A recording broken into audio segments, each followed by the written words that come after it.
Brynjar, óþarlega stórt tap í kvöld í Vesturbænum. Hvað er að gerast í þínum drengjum? Hvað er tapið þessum?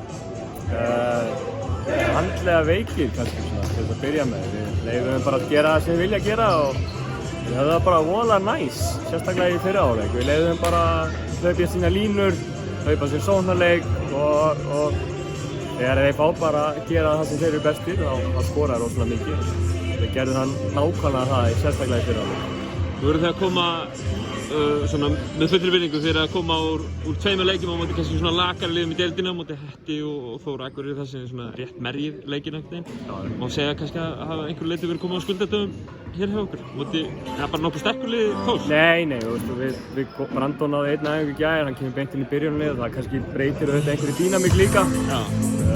Það er auðvitað mikill missir úr, Helgi er mjög vókal leiðtogi þó að hann sé að hægjast á honum, þá munar hann. Þá þarf einhverju aðrir að stígu, bæði í talanda eða í svona toughness eða í að vera harðir og það sást ekki í dag, við vorum bara, leyfðum þeim að gera það sem þeir vildu gera. Hvað þurfum að gera til að komast aftur á sigurbraut? Vinna í varnarleiknum, eins og segja, að leyfa liðum að hafa það ekki næs og þegar þú leyfir leikmönnum að gera það sem þeir eru góðir í, leyfum að komast á sína staði, þá líður öllum vel. Það sem er í stórpartinn í körfubolta er að láta leikmönnum líða illa og koma þeim úr stöðu og það gerðu við ekki í dag. Skiptir stærð tapsins einhverju máli?